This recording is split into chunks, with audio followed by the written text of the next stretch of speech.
like hunting, fishing, and the great outdoors, then come along today with Dave Embry in search of the world's greatest outdoor adventures. You'll go all over the world, from Alaska to South America, Canada to Mexico, in search of the most elusive and dangerous game in the world. This is Dave Embry's Adventures in the Wild. Thank you, big boy. Hi, I'm Dave Embry. Welcome to another exciting episode of Adventures in the Wild. Today we're with the Nunley brothers out on the Coyote Ranch, and got wildlife management expert here, Bill Morrow. We're out of, well, about 70 miles from Mexico, out of Sabinal, Texas. That's about 60 miles west of San Antonio. And we're down here to do a little bit of bass fishing today. We're going to show you a little bit about how to fish this structure and what's going on, but that's really not what we're here about today. We're going to give you a little bit of hints of it. But the biggest thing we're doing here today is to catch some big bass. And this place is known for its big bass. If you don't believe us, you just watch. We're going to show you some tough ones. Where's he at, Bill? Sir? Where's he at? He's right there. Yeah. This is the one you were fishing for. This is the one you told me to cast over there. This is what you call fishing for lunker bass. And this is Dave's only fish all day long that he caught himself right here. I swear, this sucker just hatched out of the egg now, I'm going to tell you. That is just a little over a year pretty old. fish. Yeah, oh yeah, they're beautiful. Fish. Just gorgeous fish. This is some pretty water in here for him too. Go ahead, fella. He says, whew. He says, oh boy. Whew. Thank Lordy. I'm going to church on Sunday. Moo. Are we in Texas or what? Moo. Santa Gertrudis cattle. You do much fly rod fishing down here for bass? Boy, I do. Whenever I get a chance, I do it for fun. Now, I don't really do that much fishing on this particular operation. I usually don't hunt or fish on the places that I manage. Places you bring clients into, yeah. But when I bring clients and they want to fly fish, I'm ready. Yeah, fly fishing, what should we use if we come up and do some fly fishing for bass? I know generally probably maybe an 8 or 9 rod, size 8 or 9. Yeah, probably 9-foot rod. You know, the longer the better. You want to be able to whip that out there. You're going to have a pretty heavy plug, as heavy a plug as you'll ever use on that deal. So you want to have a pretty heavy plug on there, or popper. So you're saying if I cast right over there, I'm going to catch the Gargo, the bass, out of his feet, right? Ed McMahon. Now, how many casts am I going to have to make? Just the one that you hook him on is all that you need. That's the only one. Just one that counts. Yeah, the wind's picking up a little bit out here. Of course, like with all good bass fishing, these guys like cover. Got a little point coming through here, a lot of weedy stuff. You got him? You got him? Hey! Scared me to death. My worm hit the end of the rod. I thought I was watching you. Well, it was close. He was working me over just a little bit. Thought you had that. Oh well. 14 pounder. Isn't what we're looking for? 14? Yeah, I'm going for a 14. After you're 13, I have to go something. Record out here is, what did you say, 13.8, I think? Let's see. Yep, 13.8. Woo!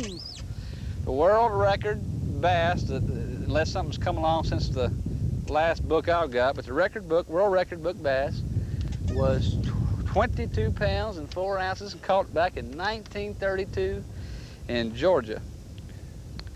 In our survey, we found some 15s out here. We have not brought them to boat. We've got them.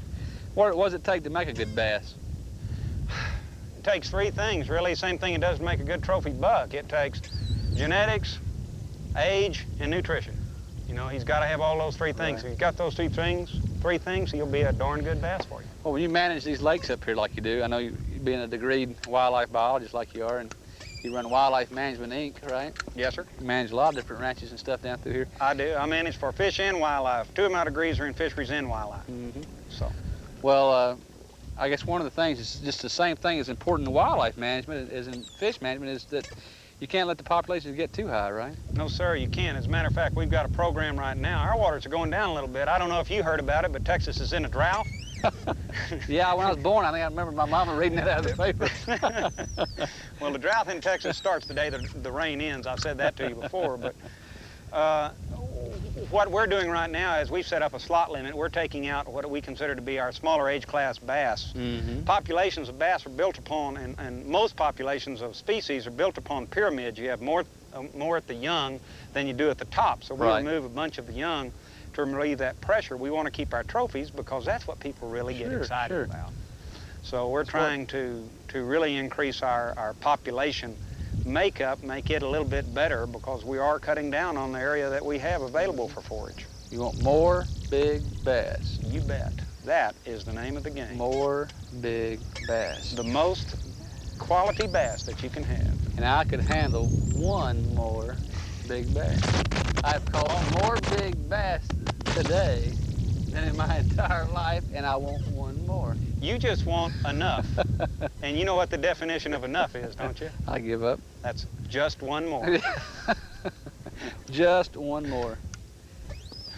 Well, I'm gonna catch him because I drifted us past that place where it's good. The only place on the whole tank that has bass. You got your plug in it, right? Uh-huh. Oh, you switched over to a worm, didn't you? After I caught that big one.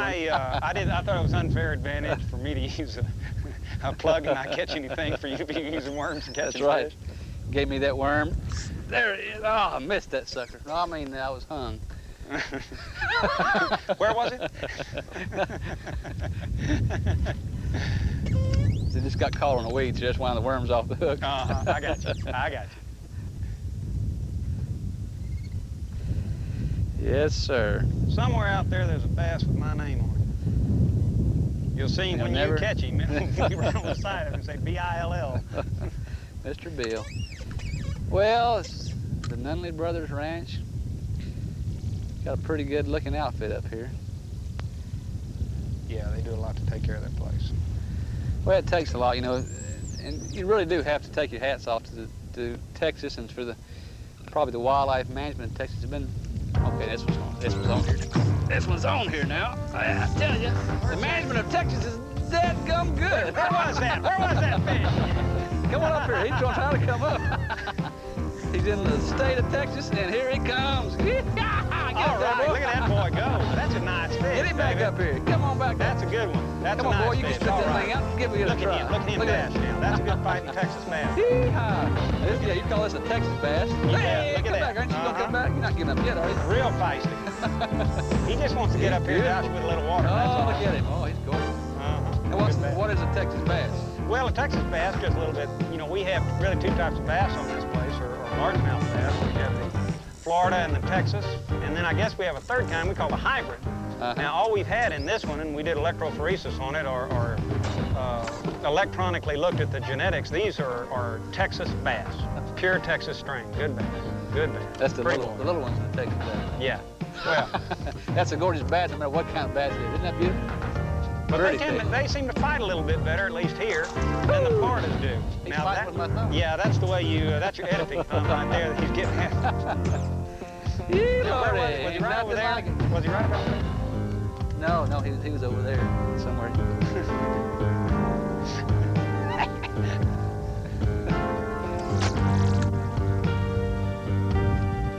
Yeah, I like to throw my worm down there, sometimes just let it sit there.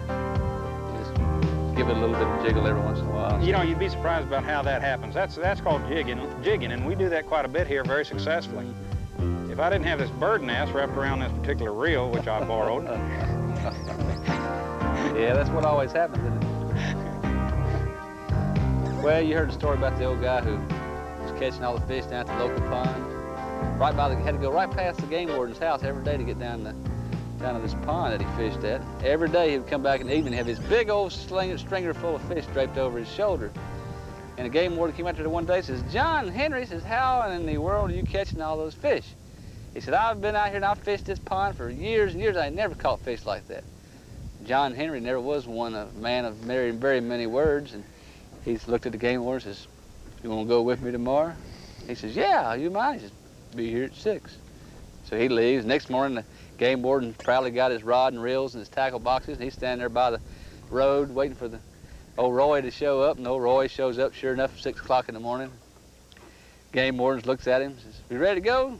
He says, "Yep, come on." So they go on down there to get the boat off the bank, and they load their stuff all up, putting all the tackle boxes and rod and reels of the game wardens in there, and get out there in the lake, and the old game warden's rigging up his line and getting ready to go, and looks over at old Roy and says, "Well, Roy, where's your fishing pole at?" And old Roy just opens the box up, grabs a stick of dynamite, lights it, throws it in the pond.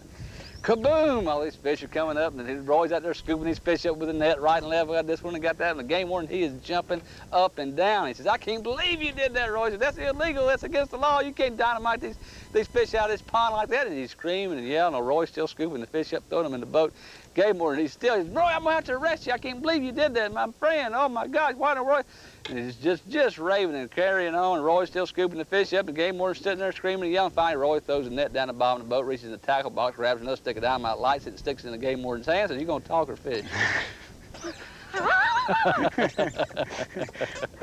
I wonder what part of the country Roy's from. That's that DuPont spinner country. Oh, there he is. I knew it. I knew it. Get the back, man. I'll get the fish. He was straight down under the boat. Come on, me, Lord. Oh, look at another one of these hogs. I tell you, I'm getting to the point where what's this little puny thing doing on here? That's bait. We save him for live bait. Oh, Look Lord. at him. Boy, I got him hooked good, too. Look at him. Get Oh, that's out another female. Jeez. She's all right. Get loose, get loose. Come on, baby, turn loose. Yeah, you got him? You got him? No. There you go. You have any smallmouth bass in this area at all? No, no smallmouth here. We've got some stripers in this tank. Get up to about hybrid stripers. Yeah, they don't breed. They get up to about 12 pounds. They're nice. Woo, what a nice fish. Look at that fish. That's a nice, what, 4 or 5 pounder? Oh, yes, sir. I go Yes. 5. Ooh, that's a good fish. Yeah, he's a nice fish. Good one. We have to put Nice him back. fish. Yeah, well. And that's beautiful. Look at that. I was going to say, that's probably 4-year-old fish, 5-year-old fish, something like Put that. him back in the water. And for a minute, I want to show something to the people. A lot of times it's hard to determine really the difference between a largemouth. A lot of people probably wouldn't even know the difference if they caught them in some places, but of course by the size, of course you see the size of the mouth here. But if you'll look, also if you can come in on the camera, come in on the mouth here pretty tight, you see that the jawline will typically come back as far as the eyes or a little bit further, right? Sure. And the smallmouth, usually the jaw will come up a little further. And of course you got a continuation of the dorsal fins into one versus the other. And largemouth typically has a more row of stripes down the center here of his body, whereas the smallmouth might have them going in the opposite direction, up and down like that. That's a nice beautiful fish. Go back, honey, grow up some more. By the standards of the Coyote Ranch, you don't make the boat. There you go. She ain't much, but she's all we got. That's it. Oh, fantastic. Let's do it some more. Let's just do it once, man. Okay. Nice fish. Yee! This is a what? A Texas bass? That's a Well, look at him fight, man. No, I'm Get serious. him, boy, get him. The Let's Texas go. bass. There he goes. The Texas subspecies of the northern bass. See Throw it that? up. Did you see them jump up and throw it right back at me? That's great. Yeehaw. That's great. That's right, fella. I'm going to get your brother. That's what we call our rodeo bass. Your rodeo bass, all right. How you call it down here in Texas? Rodeo or rodeo? Rodeo. I think they call it rodeo in Oklahoma. In L.A.? This is great. This is what you call some good structure, my man. Yeah, we've got a real nice little drop-off right here. The fish seem to congregate right around it, and we just work them over. I never catch anything, but everybody else does. A little bit windy up here today. Just stay still.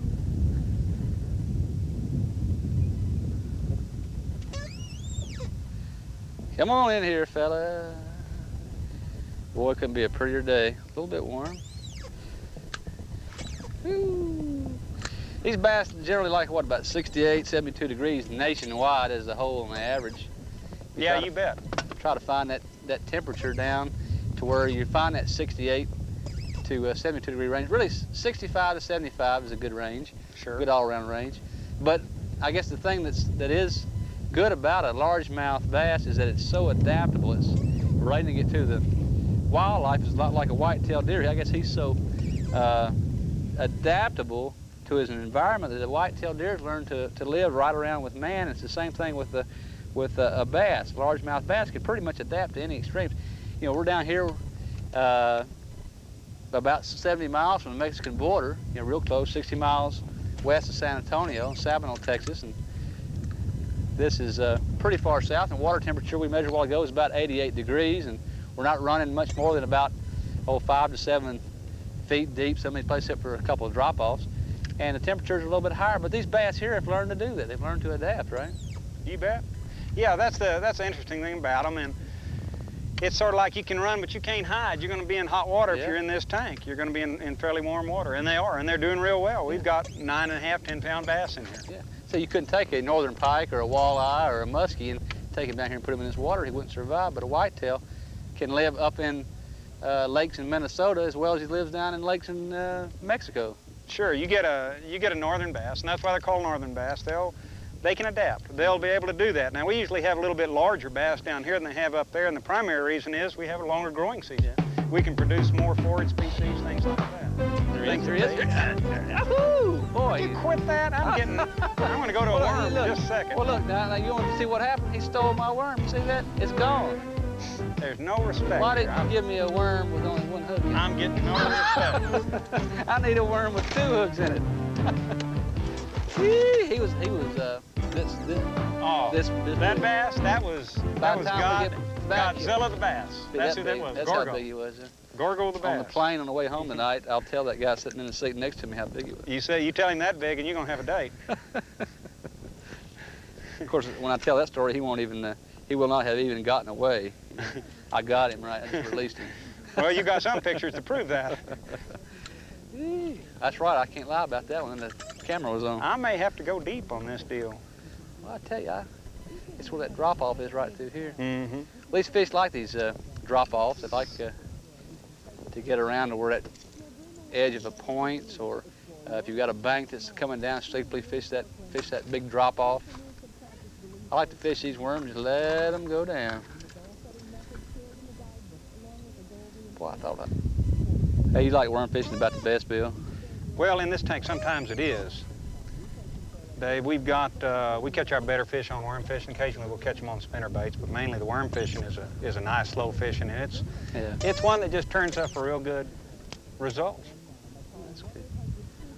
Hey, there you go. Take it. Ah, jeez. Hey, got a little weight to it. Got a little weight to it. Get in there. Tighten this drag up. All right. Woo, come on in here. Oh, mama. Look at that. Come on up here. This is one of them hogs. Oh, you got the sow. That's too bad. We're going to have to let her go. She won't come up. Get on up here, baby. Come on. Look at that. Not giving an inch. Jeez. He's over here at the top. Look at this fish. Oh, man, look at that hog. Good God. Come on in here. Look at this fish. Woo. Good gosh, you was right here in the boat. Look at that fish. What a fish, Bill. Look at that. Look at that. Gosh almighty, what a fish. That's a nice job of living you did there, too. That's a fish. Look at that fish. Look at her. Look at that fish. She never really got excited about that, did she? Just sitting right here kind of said, back. What a fish. I guess if I weighed that much, I wouldn't waste very much energy either. Are we putting her back, right, Bill? Oh, you bet. Look Please at do. that. Just give her a couple of swings and let her go on her own. Go, baby. Go. There you go. There she goes. All right. Adios, honey. We'll catch you later. What a fish. Oh, that was great. Congratulations. I love it. I love it. Let's go find another fish, man. That's great. Now, that's a pretty typical. That's typical for this large lake that's right a here. Typical, for this big one. Yes, sir. Well, I want to see the big ones then, if that's typical. I don't know if I do want to. Well, that may be a typical big one. The big one, we lost one of these 2-man boats one time. The big ones came up and got us on it. Yeah. Is that right? Yeah, I took out 2 fishermen. Yeah. That's that big hole over in the water. Yeah, that was it. That's where it went down. Oh, that's the fun of fishing. No, I like worm fishing. It's like I said, a nice relaxing way. Shoot, fly fishing's fun.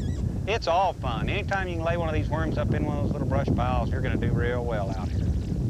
What's the best secrets for fishing with the worm fishing, Bill? Well, on this particular place, it's what I just did. You just drop that worm right down in the middle right of next a to the brush pile like that, and just kind of jig it back and forth. Then hit the bottom. We're using a split sinker on here, so that slip sinker on here. What we find is that the fish are hanging down at the base of these brush piles. They like structure. These bass like structure. That's real important to them. They feel secure around it. They can hide from other predators. Not that anything eats a bass here, I guess, except for the slight alligator. Not the size of these bass are. They probably eat the crows or the eagles when they land on the trees. We did have a cormorant leg sticking out of a bass that we caught earlier this year. Is that right? Yeah. Our bass are pretty tough. When you're working a worm, what do you think is the best way to work a worm? We're going to cast it out next to the cover. I just bounce it along the bottom. You know, the way you've got it hooked up, you've got that tip covered, so it doesn't work out real bad. So just bounce it kind of along the bottom. If you get it over a limb or something, you just bounce it up over the top and it just falls back down the bottom. And the bass like that. They look at it and say, whoa, that's a worm or a salamander or a crawfish or whatever it is, might turn him on. What most people probably don't understand too is they say that you fish a worm slow and then fish it about half as slow. Sure. So however slow you're working it, you can always go about half as slow. Nice and easy.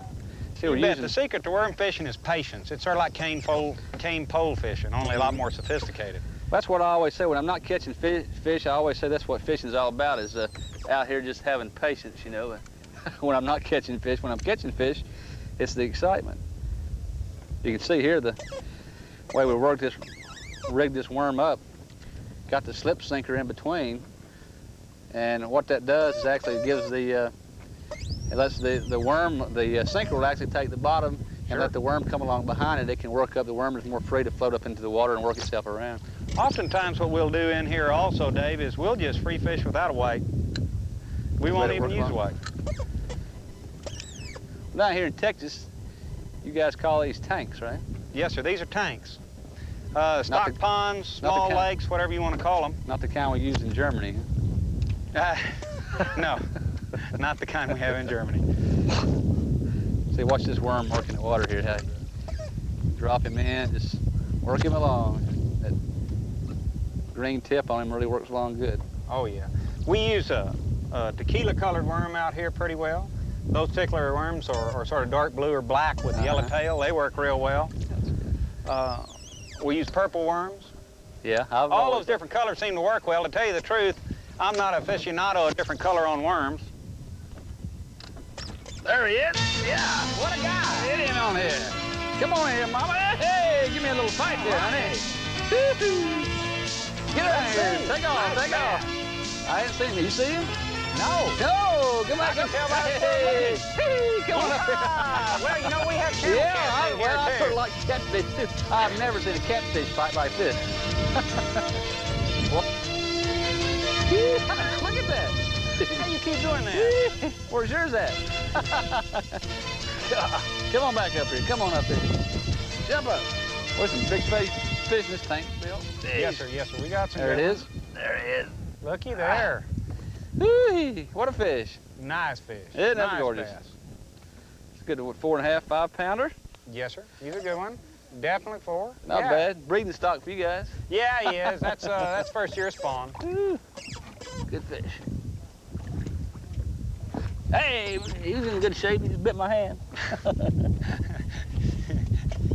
Still hungry. Wants more. Well, let's give it to him. All right. What do you think about tackle for these bass down here? What do you guys usually recommend in these tanks like this? You got some... Oh, at different times of the year, it varies. You know, spinnerbaits tend to make them angry, tend to make them upset, and they'll hit a spinnerbait real quick. We have a real heavy shad population here, so we use rattle traps, things along that line. They seem to work pretty well. Of course, the old faithful worms always always around. Sure, the worms to get down deeper. Our big lunker bass tend to hide a little bit deeper. Occasionally we'll catch one on a spinnerbait or a rattle trap or even a topwater or something like that. But for the most part, it's worms. That's the way we work over our big fish here. Well, where do these tanks come from? Like, how was this formed? You see a lot of debris and stuff, trees still in here. Was it actually just made the dam here? And yes, sir. That's the way it's done. What we do is tank making in Texas is a kind of an art. What you do is first you get a core area, core out a pit along the drainage that you want to put the dam across. You put in a lot of heavy clay that you get, which really acts as the base of the tank itself, and then you line that foundation of the tank dam with the heavy clay, and then you put in the tank dam. And if everything's done right, sir. What's the purpose of it besides catching big fish? The tank dam? Water, man. Water. You know, Texas, the saying in Texas says the drought starts the day the rain ends, and that's about true. And we now say, we've been in a drought so long down here that we now say that we're one day closer to the end of it, and I sure hope so. But I can't see the end of it coming. That's good. Yeehaw, ride him, cowboy. Get that boy in here. Yes, sir. Come on in. Let's talk about this. That's a nice baby bass. That one is breeders. Yeah, that's the problem. That's the problem you run into. Get spoiled already. You catch a good 2-pound bass. One thing y'all saw me do that you ought to do each time before you pick up a bass, and that is wet your hand. They're covered with a little bit of slimy covering. You don't want to remove that slime. That's their protective coating. Notice how I lift the bass right here. I put my finger underneath his lower jaw, my top thumb under or inside of his lower jaw. And that paralyzes him more or less so that I can release him very gingerly and he'll swim off just like that. And that's the whole 9 yards. That's what you want to do. Put him back so I can come back and catch him in next year. Yeah, when you catch him, he'll be bigger though. That's the idea, right? Catch him next year. It is. Yes, it is. There he is. There he is. Come on, you hog. Hey, come on up here. Dance for me, baby. Dance. You get one double. I don't know. Double. No, miss. Fish. I got mine right here. Come around the boat. Come on, man. What is it? 10 pounds? Woohoo! Come on back here. Good God, come back. That reel is going out. Well, now play that fish now. Don't let him get away from you. All right. There he sails. There he is. Woo! Get him on there. All right. What was he? I didn't see him. I was looking around. Oh, Here he comes. Coming up. Look at him. Oh, what a hog. He's a good fish, man. What a hog. Come back around here. Really? Hey, look at that hog. All right. Woo, look at Nice that fish. Nice. Love it. I love it. Here he is. Come on back up and do that again. How dare you? How dare you? Woo! Come on, swirl that water, baby. Come on up. Come on up. I love it. There he is. Come up. Man, look at this fish. That's a good fish. Woo, That's a real good look at this fish. That's a real Woo. Wait.